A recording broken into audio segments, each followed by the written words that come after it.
Corona महामारी का प्रकोप अभी पूरी तरह से चला भी नहीं है कि एक और बीमारी ने लोगों की नींद उड़ा दी है। हम बात कर रहे हैं मंकी पॉक्स की, जिसने पिछले 7 महीनों में दुनिया के 75 देशों में 16,000 से भी ज्यादा लोगों को अपना शिकार बना लिया है, जिसे देखते हुए विश्व स्वास्थ्य संगठन यानी WHO ने इसे हेल्थ इमरजेंसी घोषित कर दिया है। भारत में भी मंकी पॉक्स के कुछ मामले सामने आए हैं। अभी तक केरल में 3 और दिल्ली में मंकी पॉक्स के 1 मामले की पुष्टि हो चुकी है। वहीं उत्तर प्रदेश के औरैया जिले से भी हाल ही में मंकी पॉक्स का एक संदिग्ध मामला सामने आया है। संदिग्ध मरीज के नमूने आगे की जांच के लिए king George medical university Lucknow भेज दिए गए हैं और संबंधित अधिकारियों को सूचित किया गया है।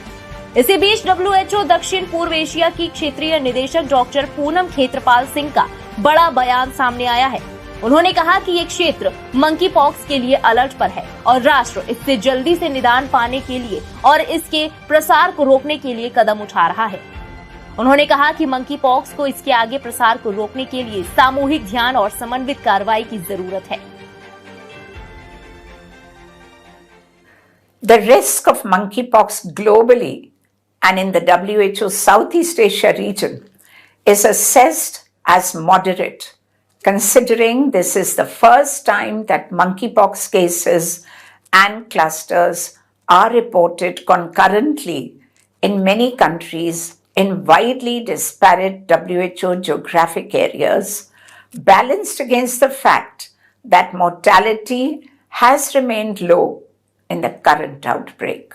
Transmission appears to be occurring primarily through close physical contact, including sexual contact.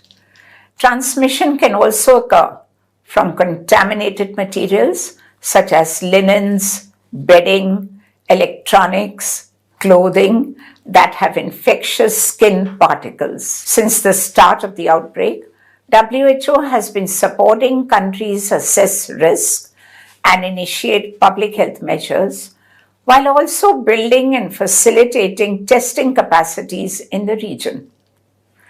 Engaging and protecting the affected communities, intensifying surveillance and public health measures, strengthening clinical management and infection prevention and control in hospitals and clinics, and accelerating research into the use of vaccines, therapeutics, and other tools are among the key response measures.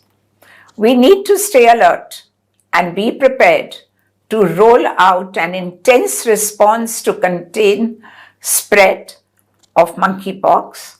And while doing this, our efforts and our measures should be sensitive and devoid of stigma and discrimination.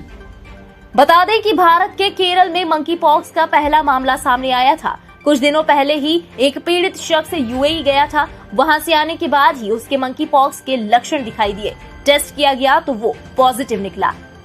गौरतलब है कि अभी तक मिले ज्यादातर case पुरुषों में मिले हैं और ये बीमारी उन्हें हुई है जो गे, बाइसेक्सुअल या फिर अन्य पुरुषों के साथ सेक्स कर चुके हैं। इसलिए इस तरह के लोगों को इस बीमारी को लेकर जागरूक करने की खासा जरूरत है। एक्सपर्ट्स की माने तो छोटे बच्चे, खासकर जिनकी इम्यूनिटी कमजोर है, उनके इस बीमारी से प्रभावित होने की आशंका है। वहीं HIV पेशेंट भी इस बीमारी के खतरे की जद में है। आइए जानते हैं कि आखिर क्या है ये मंकी पॉक्स और इसके लक्षण क्या हैं। साथ ही ये भी जानेंगे कि इससे किन लोगों को ज्यादा खतरा है। दरअसल मंकी पॉक्स एक वायरल संक्रमण है जिसमें चेचक के संक्रमण के समान लक्षण होते हैं। बुखार और त्वचा पर दाने होना इसके आम सिम्टम्स हैं।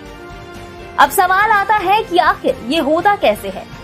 मंकी पॉक्स एक व्यक्ति से दूसरे व्यक्ति को हो सकता है अगर मंकी पॉक्स वाले शख्स के सीधे संपर्क में आया जाए और उसके घाव से संपर्क हो जाए या फिर कोई सेक्सुअल कांटेक्ट हुआ हो।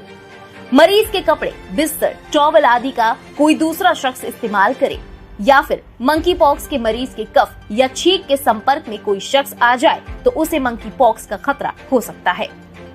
बात करें मंकी पॉक्स के लक्षणों की तो हाई फीवर, सिर दर्द, मांसपेशियों में दर्द, पीठ दर्द, ग्लैंड में सूजन, ठंड लगना, हरारत या थकान इसके प्रमुख लक्षण हैं। लेकिन अगर आप किसी मंकी पॉक्स के पीड़ित शख्स के सीधे संपर्क में नहीं आए हैं या आपने किसी ऐसे देश की हाल में यात्रा नहीं की है जहां मंकी पॉक्स के मामले ज्यादा मिले हों, तो आपको ज्यादा चिंता करने की कोई जरूरत नहीं है, क्योंकि आपको संक्रमण का खतरा कम है। अगर आप संक्रमण से बचे रहना चाहते हैं तो अपने हाथ को साबुन और पानी से रेगुलर तौर पर धोते रहें। अल्कोहल वाले हैंड सैनिटाइजर का इस्तेमाल करें। सेक्सुअल हेल्थ के बारे में अपने माता पिता से बात करें और अगर कोई सिम्टम्स दिख रहे हैं तो उन्हें जरूर बताएं। और अगर बदकिस्मती से आपको मंकी पॉक्स के लक्षण दिख भी रहे हैं तो इंटीमेट ना हो। इसके अलावा मंकी पॉक्स से पीड़ित शख्स के बेड और टॉवेल को किसी दूसरे को ना दें। मंकी पॉक्स से पीड़ित शख्स के 1 मीटर के दायरे में आने से बचें। ऐसे देशों की यात्रा के दौरान जहां मंकी पॉक्स के मरीजों की संख्या ज्यादा है, वहां जानवरों के पास जाने से बचें जो बीमार लग रहा हो या मरा हो। अब जान लेते हैं कि मंकी पॉक्स का इलाज क्या है। इस बीमारी के लक्षण 2 से 3 हफ्ते के भीतर खुद ही चले जाते हैं। कुछ लोगों को एंटीबायोटिक्स देने की जरूरत पड़ सकती है, जो दर्द या अन्य किसी दूसरे इन्फेक्शन रोकने के लिए दवा दी जाती है। मंकी पॉक्स को रोकने के लिए एक नई वैक्सीन को मंजूरी मिल गई है। स्मॉल पॉक्स वैक्सीन को भी इसे रोकने के लिए इस्तेमाल किया जा रहा है। हालांकि ऐसी वैक्सीन अभी बड़े पैमाने पर नहीं मिल रही है। कोरोना के बाद अब मंकी पॉक्स के बढ़ते खतरे को ध्यान में रखते हुए हमें पहले से ज्यादा सावधान रहने की जरूरत है।